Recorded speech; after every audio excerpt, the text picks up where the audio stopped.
Magdaleno. Hey everyone, our topic for today is what we call the door to eternity. Hallelujah. Before we proceed, let us pray. Father God, I entrust unto you your words, O God. I pray, Lord, that you may open the spiritual eyes, the spiritual understanding for each one, O God, for your word, O Lord. Talukwa po sila kadi at magtrabaho sa puso ng bawat isa. Mangusap sa mga puso ng bawat isa sa atin. Kung paano mo ako tinawag sa paglingkod sa iyo, ganun din po ang panalangin ko sa mga kapatiran. I pray for the victory in Jesus' name. The death of a neighbor or a friend or a loved one reminded us of eternity. Sometimes we people presume that when someone dies, we presume that they gone to heaven. Of course, we are not happy of the death of anyone because that reminds us that we too will die someday. The Bible teaches us that the death is a kind or a door leading to eternity. What is eternity?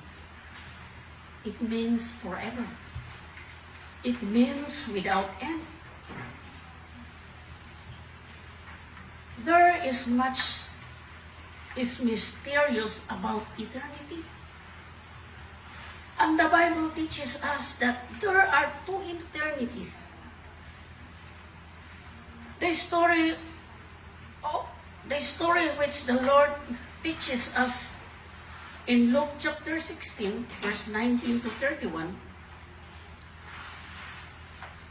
open our mind to the door and enable us to learn some important lessons concerning the relationship between life now and life in eternity. This story is directed towards people opposing or against of the teaching of our Lord. It was directly towards the religious group called Pharisees. Who are the Pharisees? Those are the people who are called, they love the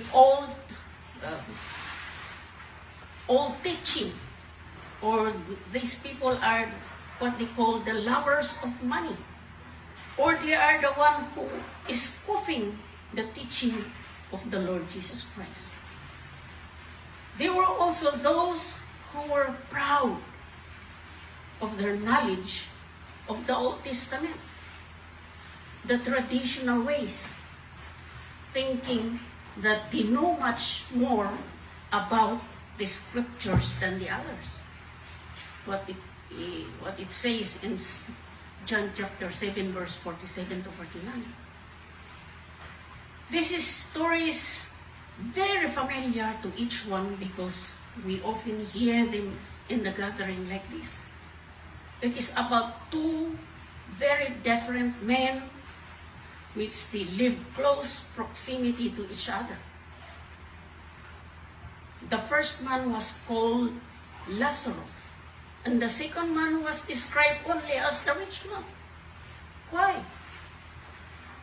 Why they called him rich man? Because his name was not written in the book of life. That's why he has no name. Their lives are contrasted in different ways. In verse 19 to 21,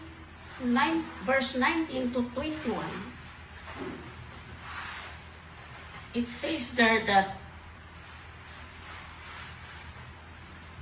19 to 21. And it says, "Arise, go your way, your faith has made you well." Look. 20. Now when he was asked by the Pharisee when the kingdom of God would come, he answered them and said, "The kingdom of God does not come with observation." 21.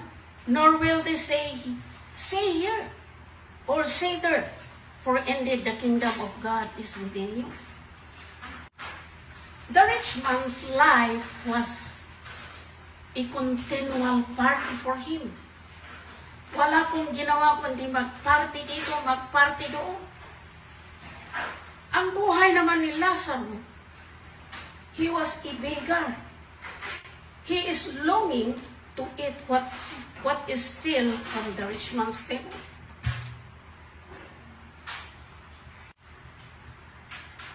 In their death, the rich man was buried, which means down to hell.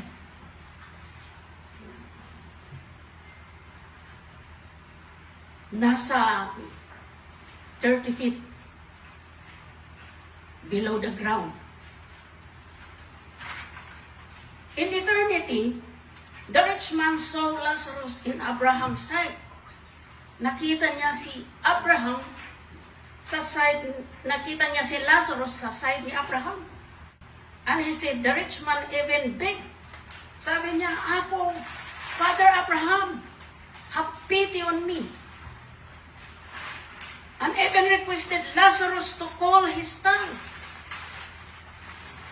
But Father Abraham said, "It cannot be, for no one can cross between two eternities."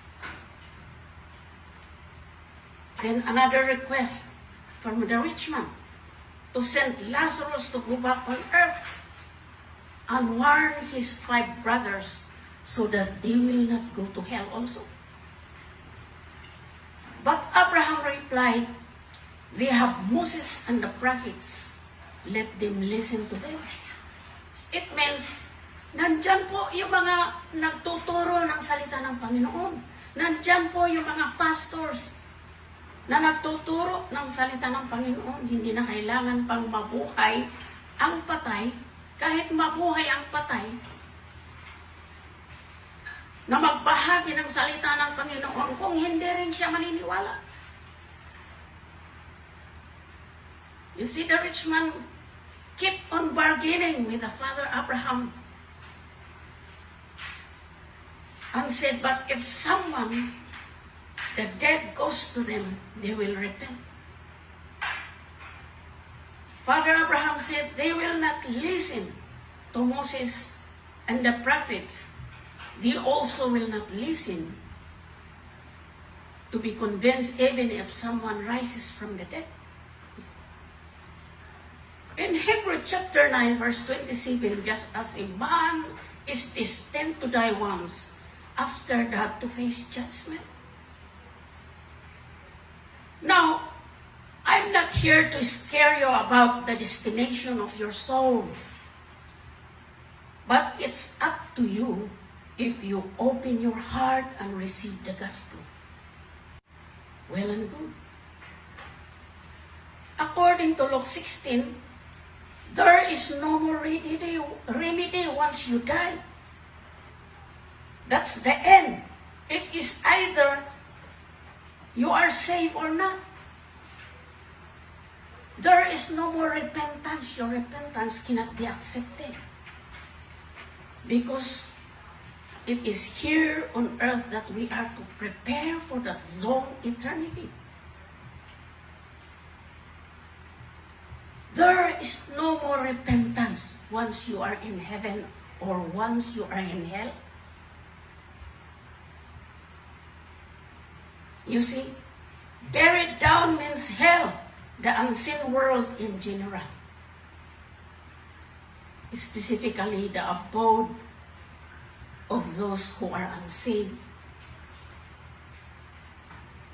Death between and judgment at the great white throne, Revelation chapter 20, verse 11 to 15. Now, according to Ephesians chapter 4, verse 9, the Lord taught that there is conscious existence after death. That there is reality and torment in hell. We have seen many, we have read many testimonies that there is no second chance after death. That is what it is said in Hebrews chapter 9, verse 27. That there is no impossibility of the dead communicating with the living. Hindi po pwede na nag-uusap ang patay sa buhay.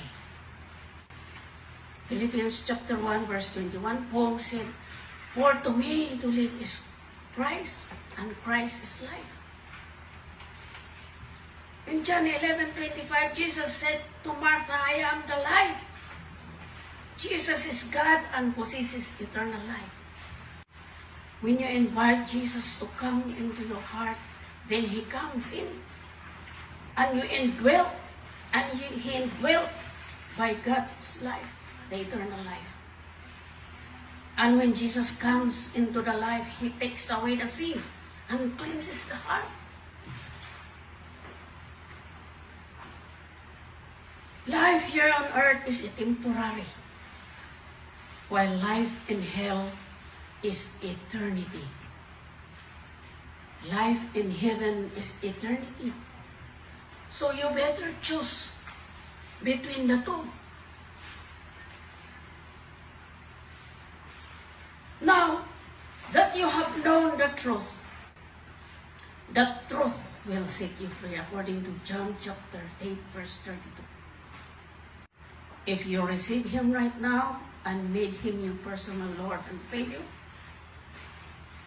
then your reservation is made in heaven. Your seat is being reserved in the marriage of the supper of the Lamb. Your ticket is your heart. It is the ticket to the greatest banquet of all time. And it is paid by the blood of Jesus Christ on the cross. The only thing that cost us was our sin. Hallelujah. So, we better prepare, we better believe in the Lord Jesus Christ. We better repent and accept Him as our Lord and Savior. So especially for those who claim to be a Christian, and yet they believe in the Lord Jesus Christ, but it is without action. Faith without action is dead. Marami po ang mga taong nagsasabi na, kayo lang ba nakakalam sa Panginoon? Kayo lang ba ang masisi?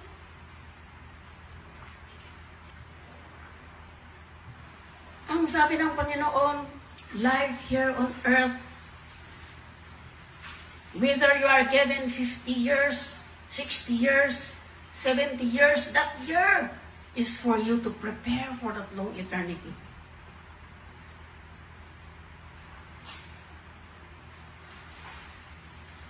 As I have said, ang buhay sa eternity ay wala pong hangganan. It is without end. Ang buhay natin sa lupa ay may hangganan. Meron pang ang nasa tiyan pa lang. Umuuwi na. May 10, may 15, may 20. Good if you reach the age of 70. So that year is for you to prepare for that long eternity. So, lahat po ng hindi pa tumanggap sa Panginoon, it is better to receive Him and make Him as our Lord and Savior. So, it is not just to make Him as our Lord and Savior, but we have to put it in action. We also have to repent for our sins, because nobody is perfect in this world. Every one of us is a sinner. Mga mananampalataya nga ay kailangan magdasal araw-araw, umaga-gabi.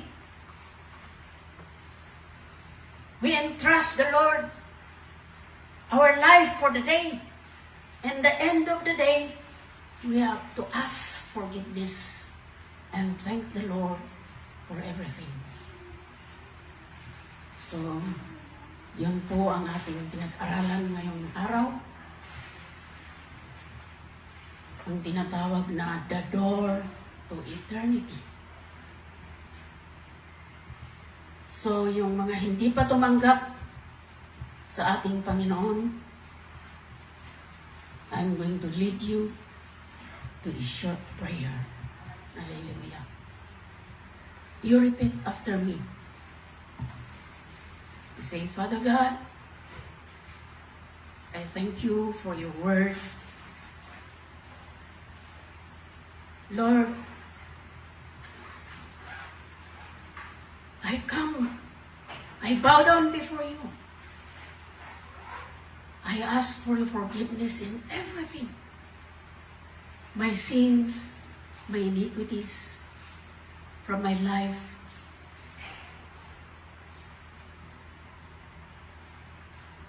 Cleanse me, Lord, that I may be worthy upon you, Lord. Lord, make me whole, O Lord, so that I may be worthy to worship you. Lord, write my name in the book of life.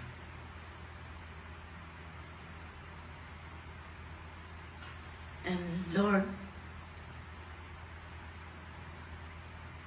change my heart, Lord, holy.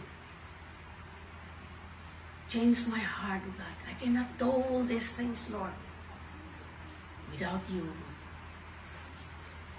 I need your help, Lord. I entrust my life unto you. In Jesus' name,